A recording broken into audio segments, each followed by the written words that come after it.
to Child of the Third World. Here we talk about issues surrounding the growth of the children of the third world country, and with a huge lens on the life of the African child. We help them achieve their dreams, because one thing that's beautiful about life is living a dream. A lot of countries have been ravaged by conflict and hunger, and we would like to look at them. But first of all, I welcome you, Mr. Chamberlain Odingba. Chamberlain Odingba is a political analyst, and he talks about societal issues as well. It's nice having you here to talk about these issues or to discuss today. Yeah, thank you, Mr. Okafor. Thank you. It's nice being here. Yeah, so one of the things you're looking at under the topic, the boy child, is the pressure to becoming providers too early, and these things can be triggered by poverty in a family, or the lack of provision from the parents, in which the child grows up too quick, becomes an adult too quick. In what way? By thinking that he too has to add his own contribution, add efforts to be able to help the family, to cater for everyone in the family. Everyone wants to give his or her own quota. So these children, they go out there to fend for themselves. Some of them don't want to give so much pressure to the family or to the parents, so to say. So they find themselves on the streets doing some things that could be tagged as illegal or unhealthy for their growth, unhealthy influences. So what do you think about that? How much does this affect the growth of the child? Okay, thank you very much. Well, the pressure to become early providers, we are looking at the boy child, and if we say the boy child, we are looking at children probably below 18 years or thereabout. So in these present times, we are in a very difficult moment, especially in this part of the world, where there are lots of factors that has led to the boy child being how do I put it, being eager to become early providers in their family. Yes. Most times we can link it to poverty in the family. Sometimes it could be peer pressure. Sometimes it could be satisfying an appetite. But the question here now is what do we see as like the word? Why do this child feel he should become a provider, which we have linked to either it could be poverty or peer pressure or so many other factors. But I think presently the high rate of poverty has led the boy child to feel that, okay, I need to assist my family, I need to assist my parents, my relations, or whoever the child is staying with. And also, there's also a factor of peer pressure. Sometimes the family might be okay, the family might be well-to-do, but the peer pressure to feel among, to satisfy those appetites that might not be necessary at that age can also lead the boy child to think he is providing. And sometimes we talk about provision or providing, but we should also ask, who is this person providing for? Is he providing for family, or is he providing for themselves? Yes. Or providing for his friends? So sometimes it might not even be the child providing for the family. It might just be doing that to see how he can provide for himself, get those things that might not actually be necessary for him to acquire at that stage, but due to peer pressure, social media pressure, and so on, the boy child might feel, let me go and start providing, and at that point, this child might lose focus of what actually he or she is supposed to be. especially if this child is from a well-to-do family. But if we are looking at it from the perspective of a child who's coming from a poverty-stricken family, which is more prevalent in our society today, then we can blame this on the government, because you can't. Yes, parents have their role to play in their whatever situation they found themselves, especially when it comes to poverty. People also make wrong decisions and they find themselves in a disastrous situation. But we cannot absolve the role of the government, the role of the government, what the government has done in in ensuring poverty, if I'm to use that word, or in ensuring that the citizens are not well to do. We are in a situation in the country where it seems like the government actually cares more for themselves. It's more like a self-interest. The government officials, the politicians are pursuing personal interest instead of the interest of the populace, the interest of the good of the people. So we can say the boy child, yes, poverty is a factor, peer pressure, social media, greed Yeah. have led to the boy child becoming early providers. Yeah. We look at some statistics. So basic education has severely dropped, and learners having to drop out of school has been at an approximate 11%. And from a statistic from UNICEF, it says up to 10.5 million children in Nigeria are not in school anymore. And this is the portion of the 105 million children we have in Nigeria, estimatedly, which is from the ages of 0 to 17 years old. So is it that the government are not doing enough? Because these are basic functions of the government, providing providing a good platform for education or amenities or the infrastructure that we need for good education in the country, or providing employment for the parents of these children to be able to cater for their children properly. So is it that the government is not really doing enough, and what should they do to improve this situation? Because it's getting to a critical level. I look at a statistics by GHI, that's Global Hunger Index, and it says in the lean season, that's the critical gap between planting and harvesting crops, that 35 up to 35 million Nigerians will be in severe hunger, and this particularly coming from the conflict affected states. That's like northern Nigeria. That's what the statistics is saying. So what does the government have to do? Because it feels like we are moving towards a hyperinflation situation, and things are really going to get bad in that country, Nigeria. And we are not even talking about the insecurity level at the moment, which is also playing a huge role. So what does the government have to do to salvage this? Well, I think the government has done very, very little on education.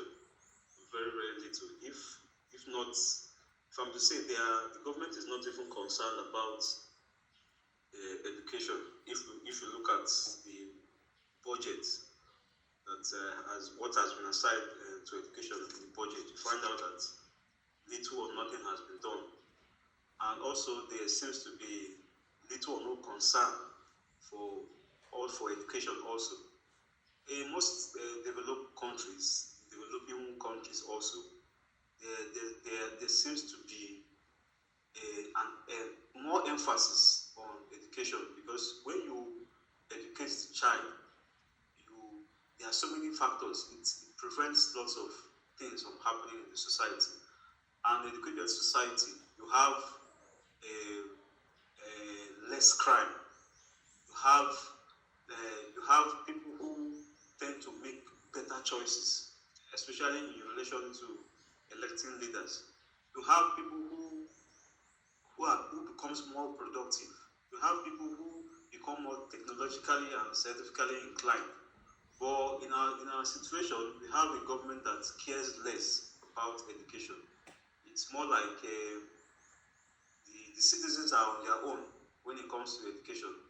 Citizens are on their own, and the government isn't doing much about this because it's as if it's a deliberate attempt to whittle down the knowledge of the citizens so that they continue to rule without any hindrance, without any revolt, without people even understanding themselves. And education, in a way, leads to consciousness. And when people become conscious, they become conscious of their situation. Their situation could be poverty, it could be misery, it could be agony, it could be insecurity, it could be bad leadership. So when you have an educated citizen, it leads to the rise of their consciousness.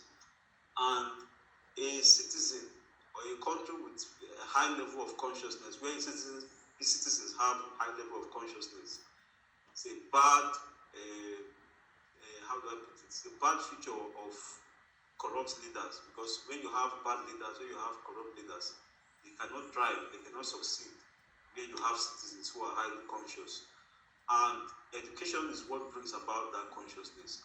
So I'm looking at it like it's a deliberate attempt by the government to whittle down education. If we have a serious government, there are lots of things to do to promote education.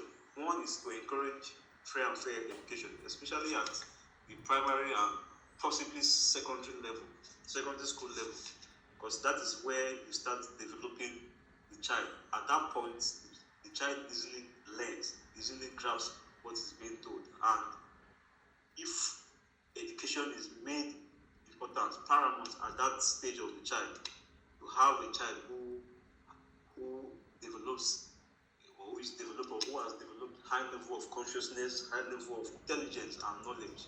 So the government is doing almost nothing about education, and this has led to all manner of crimes in the country, whereby even citizens are. You always hear of that local balance, that talk of when people will say school and scam. Yes. And this is because they have seen that the government is not even interested in education. They have seen that even uneducated people, hooligans, touts, are the ones in the helm of affairs, leading educated people in the country. So how would even the citizens take education serious when the government are the ones deliberately sponsoring uneducated people into power, into leadership positions, into governmental offices? So the Nigerian government specifically has done almost nothing concerning education. Yeah, we're talking about that phrase, that slang, school and scam. I think a lot of children or a lot of youths, most especially, they indulge in this phrase, and then it makes them unserious in school, even when they are being provided for, and then they now leave school and they feel like, okay, we can do other things to be wealthy, other things to provide for ourselves, to fend for ourselves. And then when they find out that thing that they are doing is not giving them the expected results, it now becomes an avenue, it becomes a window for them to be influenced by people, by miscreants, people that do that engage in illegal trades or illegal means of making money, of fending themselves. So this is like bad influences in society. What causes a child to fall into the arms of bad influence? I think for one, it's modeling. The boy child is always looking for who to model. They say a violent boy child or an angry boy child didn't just get that from birth. It has a history. There's a backstory to it. So I think it starts from the home. Was that child neglected from home? Or did he not see his dad or his mom or any part of the family as someone to look up to achieve whatsoever dream that he had? That child must have had a dream, but along the line, something happened. He was not now having that, he was not now seeing that beam of hope that usually follows. So he now falls into another sense of a model that is going to walk across with. And like the Liverpool the Liverpool slogan says, "You will never walk alone." You don't expect anybody in the world, especially a boy child that has a big dream, to want to walk alone. You always look for something to model it after. I want to talk about emotional suppression and some unresolved trauma of the boy child. Why? Because I think in developing areas and in underserved areas, there is this notion that the boy child should always be strong, and in families where they do not have enough, and because of they are facing situations of poverty, they they they include the boy child among the providers of the home, because then they give him this idea that you are growing to become a man, and this is what a man does. He takes a lot of pain, a lot of endurance. He has to always show up strong. He doesn't have to be weak at any point in time. So he grows up with this idea that love is not for a man. Love is not for the boy child. All he has to do is show up strong and deliver at the end of the day. So, at some point, he has to look at himself as the protector of the home. In case, okay, in situations where the father is not there, he now has to step up. So, how does this shape the emotional view of the boy child when he grows up to become an adult? How does it impact his behavior socially with other people, especially other people that are exposed to a more social way of life? And then still, this can still be looked at in the fact that they end up finding love and purpose in the wrong place, especially for the boy child that has not really been cared for so much. He has always been looked at as the one that has to work hard all the time. He has to make effort, So not finding that love in his immediate home, that makes, and sometimes purpose, because there are some of them that they are not appreciated for that work that they do. So they start feeling like, I am just here to give my best and giving my best, and that's just what is expected of me and nothing else.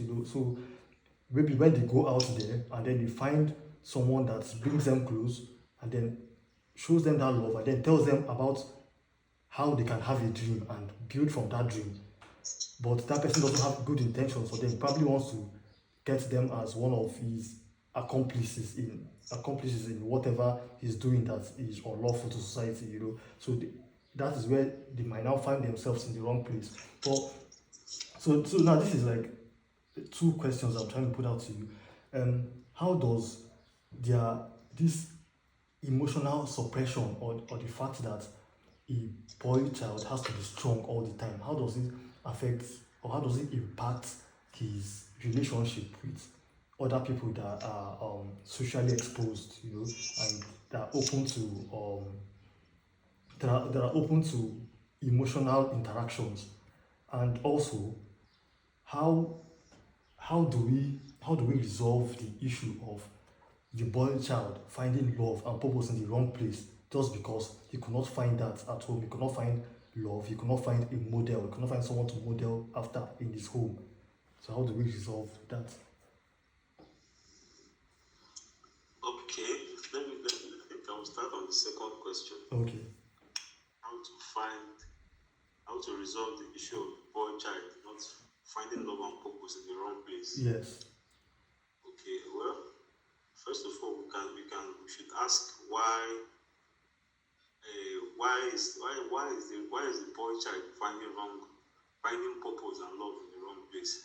I think one can be from the family background, which we have discussed. One can be peer pressure, can also be poor parental guidance, which also falls down to the family background. How to resolve these issues I think it boils down to parents not putting much pressure on the boy child. There's a UNESCO report stated that for every woman enrolled in tertiary, for every 100 women enrolled in tertiary education or institution, the whole world, only 88 men are enrolled in such institution or education, or tertiary education.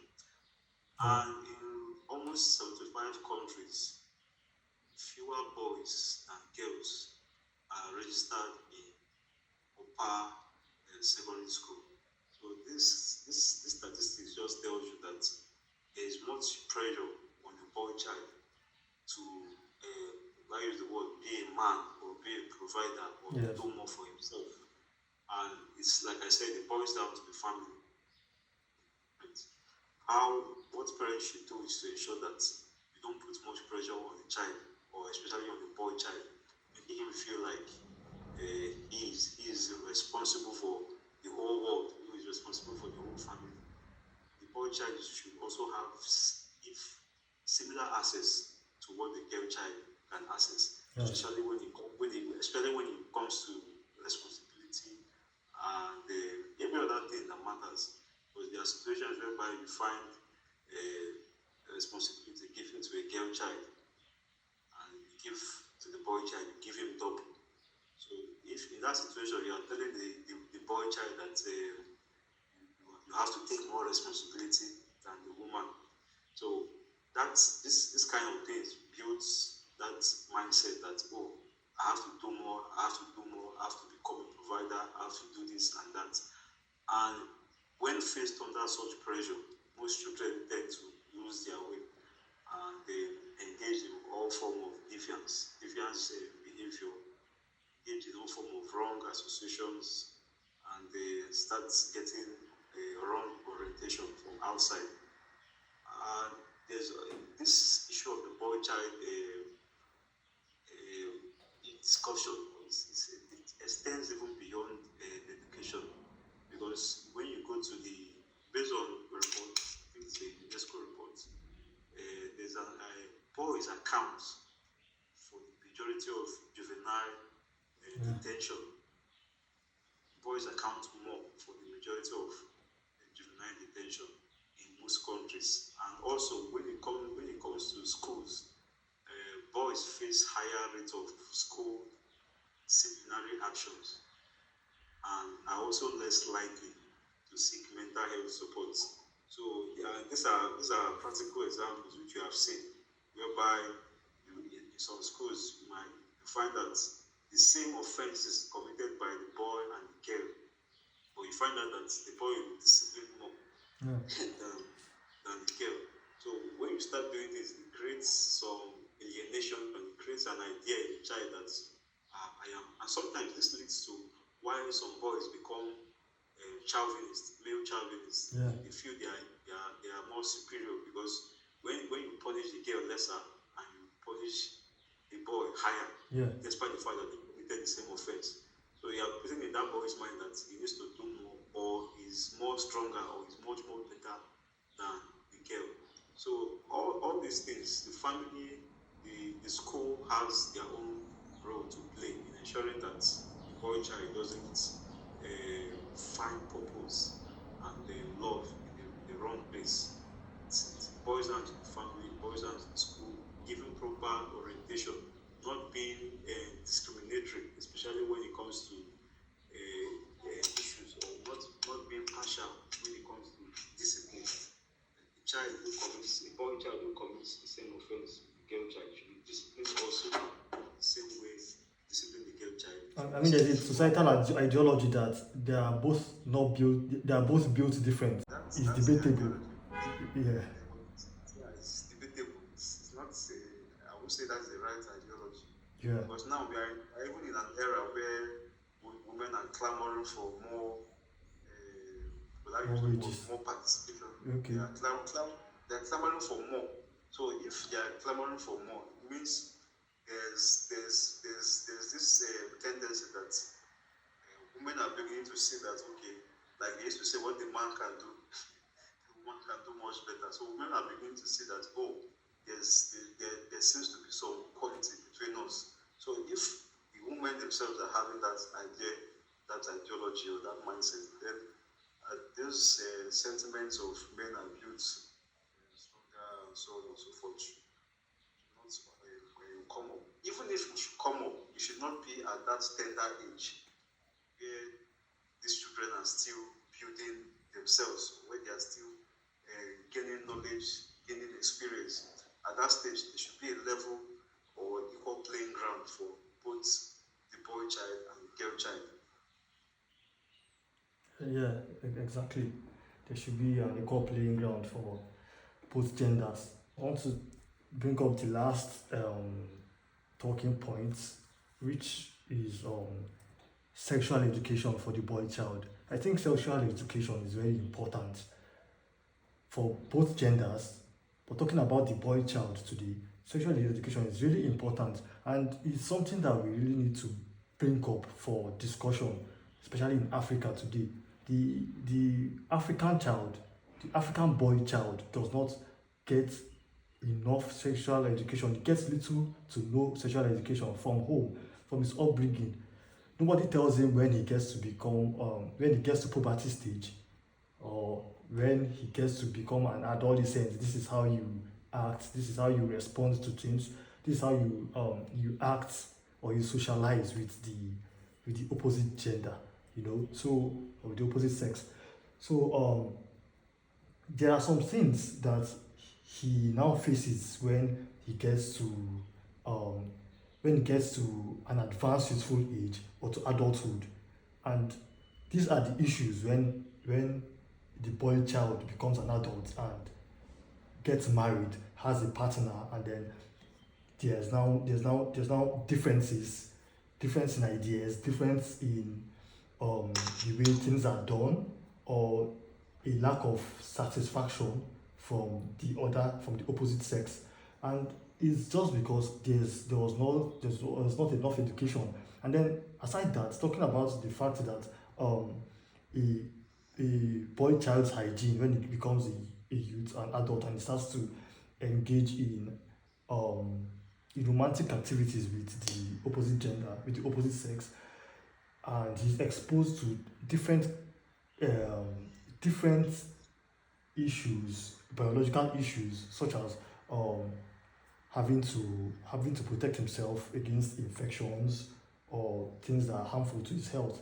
So, but he doesn't get enough education, doesn't get enough knowledge, and they say information is key for everything, especially things that have to do with the body system. So, do you think in Africa today we are really getting enough? The boy child is really getting enough sexual education, or is there room for more? Okay, well, I think the boy child is not really getting that sexual education. There is more emphasis and focus on the girl child, especially Yeah, regarding sexual education or sexual orientation. yeah, Most of our societies, most of our African societies, we feel the boy child is a man, is a boy, so he, in fact, there's more emphasis. The boy child is being looked like, okay, you are the superior person. So, sexual orientation or education, you should be able to have that knowledge on your own, or you should be able to understand yourself better. And this is a different situation for the girl child, and that's because the society tends to put more protection on the girl child, especially when it comes to the issue of sexual activities or sexual orientation or sexual beliefs. There's more protection, there's more emphasis on the girl child, like, okay, you shouldn't do this, you shouldn't do that, you should be careful, you should be this. But that same emphasis and that same knowledge is not being shown, it's not being taught to the boy child. Some people say it's a man's world, so meaning men are free to do whatever they like, and women should be more careful or should be more cautious. And that is why there's more emphasis on sexual orientation for the girl child than for the boy child. And like they used to say, I think it was there's a saying that says Caesar's wife Yeah. should be without any blemish, should never be suspected. Yes. So there's this belief that women should be so pious, women should be so sacred, especially when it comes to their sexual life. But that same belief is not being taught to the boy child. So I think there needs to be done. Something needs to be done. A lot of things needs to be done. Yeah. Regarding sexually orientating and teaching the boy child, especially when it comes to sexual orientation, because the more focus is on the girl child and less focus is on the boy child. And because if a child is taught sexual orientation, if a boy child is taught sexual orientation at an early stage, the chances of rape, the chances of being a male chauvinist, the chances of sexual harassment or molestation might be reduced to a minimal extent. But you find out that the more emphasis is being made for the girl child concerning sexual orientation. Yes, we have seen there are cases where women even molest men, but at the end of the day, men, the boy child don't even think of this as an issue. And that's still because that sexual orientation also is lacking. Because if the sexual orientation is not lacking, if a boy child is molested, you should be able to come up and speak out and have that idea that this is wrong because of the orientation you have about sex. But it's only the girl child that complains when she's molested, when she's harassed sexually. It's an issue in itself that the boy child does not think that is an issue, that child molestation is an issue. Yeah, exactly. So the boy child does not think it's an issue because that orientation, that sexual orientation is lacking. So they have the wrong orientation about sex, about their sexual life. Yeah. Unlike the ladies like most ladies who don't have that wrong, who have proper orientation about their sexual life. So I think more needs to be done to educate the boy child sexually. Yeah, moving a bit to romantic relationships or partnerships. Okay, I was in a conversation with a man the other day, and he said he's just coming out of a breakup, just experienced a breakup, and he started lamenting that he was not taught how to manage a woman well in a romantic partnership or in a romantic relationship. And women these days, they complain about the lack of emotional presence, maybe some tendency of narcissism. I mean, it's just a man being a man, sometimes.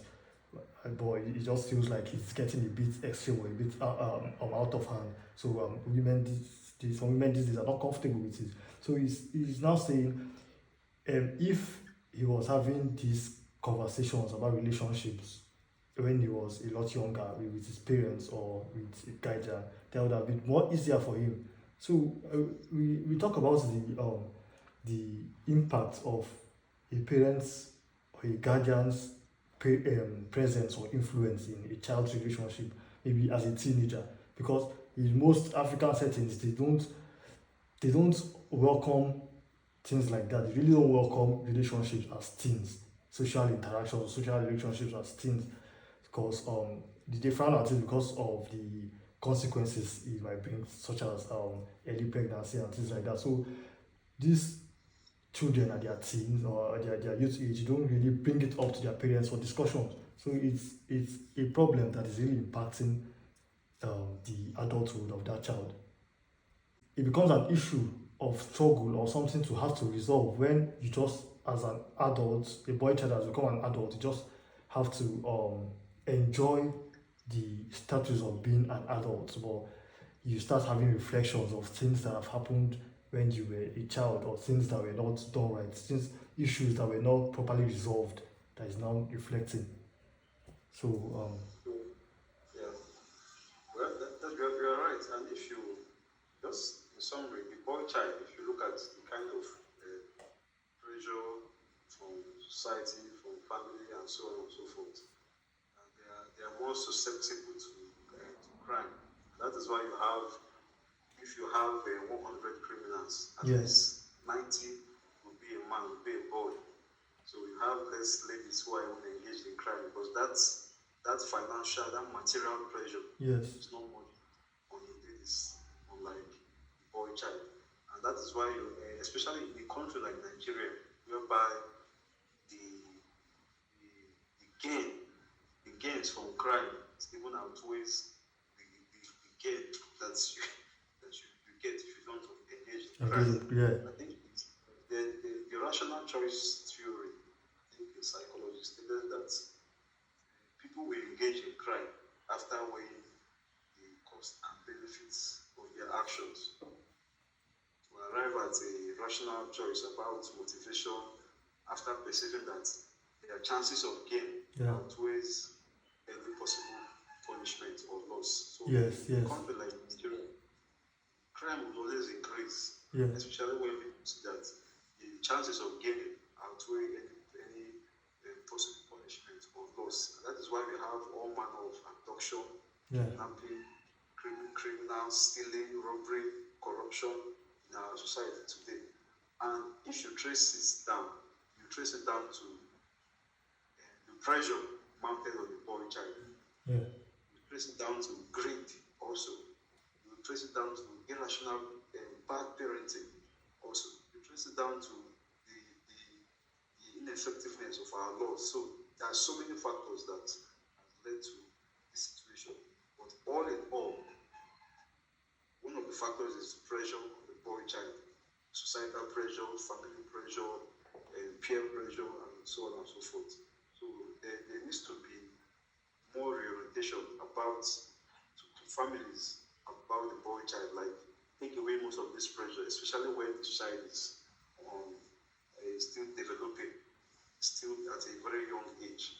Take away all these pressures from this child. Let this child grow as a child and observe that his childhood grows to an adult stage and start behaving like an adult. But today we have children who are not even adults, but who want to start behaving or acting like adults because of necessary pressure from society, from family, from friends, from even religious bodies, and so on and so forth. So there needs to be more orientation on believing or giving that boy child the avenue to grow and develop the way he's supposed to develop. That same avenue given to the girl child should be given to the boy child before you get to that adult stage. Yeah, so that's one last big advice for parents, for guardians, for leader of societies, including the clergies. The boy child should be cared for. There are no excuses to it.